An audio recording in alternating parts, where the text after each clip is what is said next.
Good morning, everyone. It's the first day of a new year and a new reading year. And I thought I wanted to share with you how my January is going to look like in reading terms. I got a few different books that I'm going to be reading this month, and I wanted to tell you a little bit about them. So the first one, which I started today and just read the first 19 pages or so, is Susanna Clarke's Piranesi.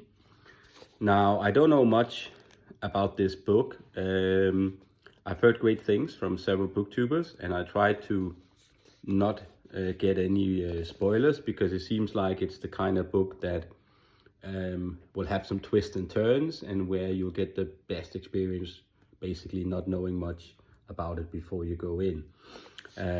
But it was a pretty fun experience picking up this book, because, and this is something I haven't seen before, so just on the front cover you have 6 different blurbs of accolades, and you have 3 more blurbs on the back cover, and then when you open the book, you have just more blurbs and accolades on the inside of the cover. And on the first page, from the Observer, New York Times, Irish Times, Washington Post, Mail on Sunday, Time Magazine, The Times, The Guardian, like just an enormous amount. And then you turn the page, and there are 2 more pages of accolades from, I guess, every printed resource in the world. And after that, you turn the page, and there are 2 more.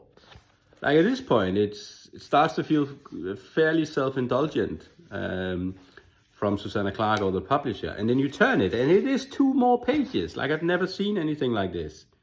This is certainly excessive. Like, okay, we get it. This is supposedly a great book. And then you turn the page, and as if this was not enough, then we get a small paragraph here that reminds us that this is not Susanna Clarke's first novel. So this one talks about her debut novel, Jonathan Strange and Mr. Norrell, and all the accolades that book received.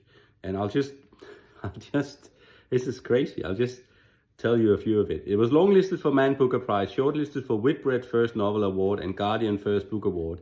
It won British Book Awards Newcomer of the Year, won the Hugo Award and World Fantasy Award. She's also the author of a short story collection, The Ladies of Grace. She's a Sunday Times, New York Times bestseller. She was awarded Audie's Audiobook of the Year, shortlisted for British Book Awards Audiobook of the Year, the Costa Novel Award, the Women's Prize for Fiction, the RSL Encore Awards, the Hugo Award, Nebula Award, British Science Fiction Association's Best Novel, and Bloggers Book Award. Yada, yada, yada, yada. And then, finally, after 20 pages of accolades, we get a very small inscription for Colin. And then eventually we get 2 quotes from C.S. Lewis and Lawrence on sales. Don't know who that is. Obviously know who C.S. Lewis is. And then we finally get to the book. So I thought this was quite funny, because surely no novel needs this amount of blurbs and accolades to get people to understand that there's been some people reading this book and liking it. So anyway, the first 15 pages are certainly interesting. I don't really know what to expect from it. It seems to be a fantasy style novel, but a heavily symbolical, allegorical one. So yeah, I'm obviously reserving any thoughts or judgment for it until I get a little bit further in. It's 250 pages though only, so I expect that it will get going pretty shortly.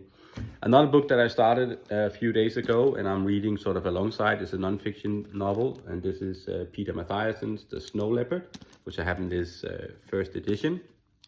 And Peter Mathiasen is an interesting author because he won the Pulitzer Prize for non-fiction with this novel somewhere in the 70s, I think, or maybe 1980.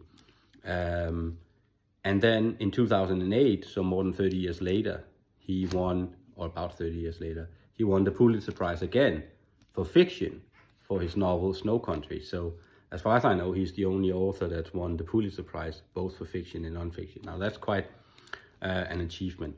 And The Snow Leopard is a well-known book. It's about this both physical and spiritual journey that he took together with another scholar in the 70s into the inner Dolpo region of Tibet in the Himalaya mountains.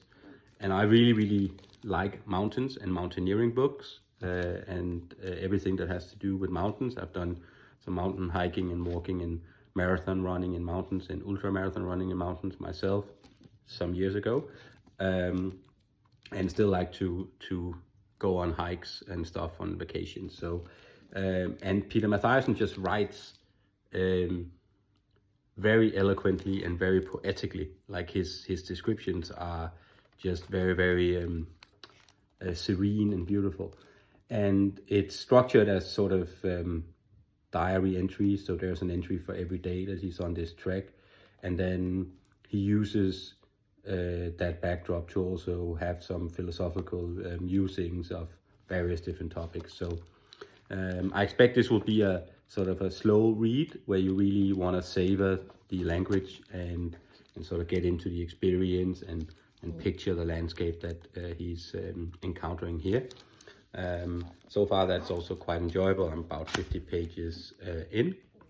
And then what I will also be reading in January is two books. One of them is Gabriel Garcia Marquez, 100 Years of Solitude, and that will be a reread.